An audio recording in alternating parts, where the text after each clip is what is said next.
Hello जी, good morning, जय माता दी, welcome back to my another blog. I hope आप सब ठीक होंगे, स्वस्थ होंगे, मस्त होंगे। माता रानी आप सब पर हमेशा अपनी कृपा बनाए रखे, आपको अपने जीवन में खुश और स्वस्थ रखे।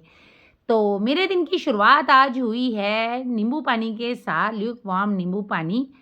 तो यार मेरा ना गला थोड़े दिनों से बैठ रहा है, अब पता नहीं मुझे समझ ही नहीं आ रहा, ना कोई ज़ुकाम है, ना कोई खाँसी है। थोड़ी-सी बात ज़ोर से करती हूँ या थोड़ा-सा ज़्यादा बातें करती हूँ, तो अपने आप गला बैठ जाता है, आवाज़ से पता चल रहा होगा, पर क्या कर सकते हैं।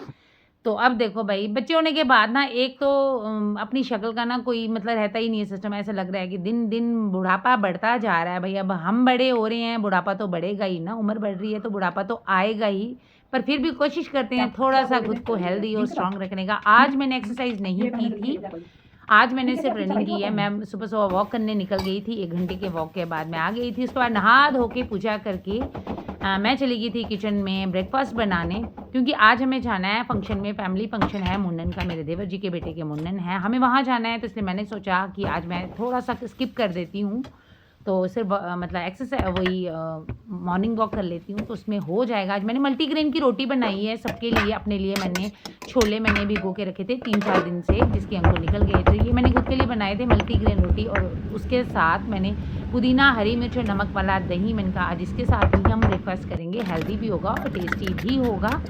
ये मैंने ब्रेकफ़ास्ट बनाया, उसके बाद मैंने सबको बुलाया कि अब चलो ब्रेकफ़ास्ट बन गया, जल्दी से ब्रेकफ़ास्ट कर लो। हस्बैंड बोल रहे थे कि देर हो जाएगी, पर देखो इनके खुद के ही काम नहीं खत्म होते हैं, खाली मुझे बोलते हैं। लेकिन औरतों को आपको पता है घर से निकलना हो तो हज़ार काम करने पड़ते हैं, तो सारे काम करके ही निकलना पड़ता है। जो ज़रूरी होते हैं वो तो करने ही पड़ते हैं। इनको तो खाली बोलना होता है ना जल्दी करो काम तो हमें ही करने हैं, पर चलो कोई बात नहीं। फाइनली नाश्ता हो गया था, उसके बाद सारे घर के काम खत्म करके मैं चली गई सूट का अपना सिलेक्शन करने की, कौन से कपड़े मैं पहनूँ। तो मेरी गुड़िया बोलती आप ये पहनो। फाइनली मेरे को डार्क कलर काफ़ी ज़्यादा पसंद हैं, तो इसलिए मैंने ये सूट सेलेक्ट किया है।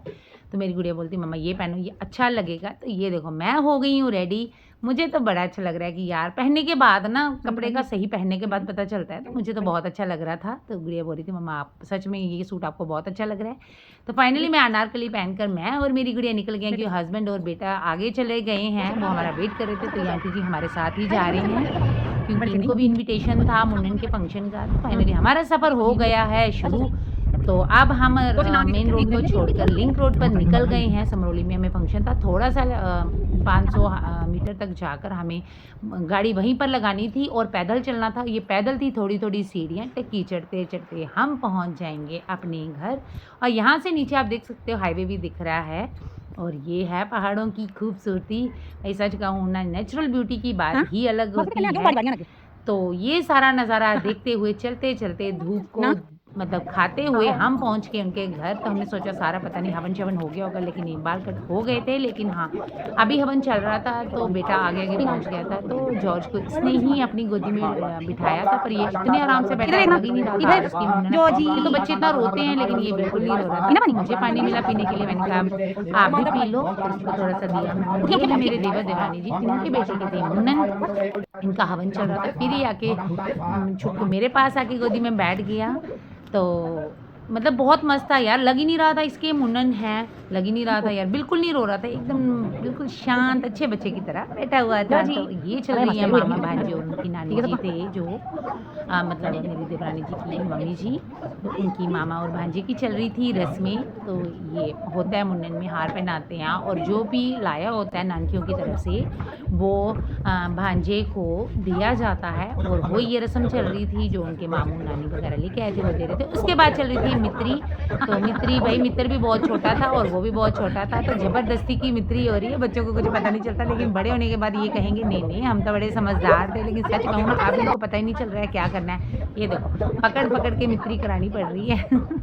तो चलो कोई बात नहीं, रस्में तो पूरी करनी है, बड़े होके देखेंगे तो सही ना कि हम ऐसे थे, तो कैसे पता चलेगा कि हम कैसे थे। तो फाइनली हवन हो गया था खत्म, सबने जो मूर्ति दे दी थी, उसके बाद लास्ट में दी भैया और देवरानी जी ने।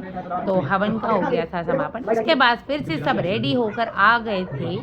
ये है हमारा क्यूटी सा बच्चा, जिसके हैं मुंडन। तो बच्चे एक तो कैमरे की तरफ देखते नहीं है, ज़बरदस्ती दिखाना पड़ता है। उसके बाद मैंने भी ली थोड़ी सी वीडियो इनके साथ। उसके बाद फ़ोटोशूट करने के बाद हम चले गए थे खाना खाने, साथ में चल रही थी गप्पे-शप्पे, साथ में खा रहे थे खाना।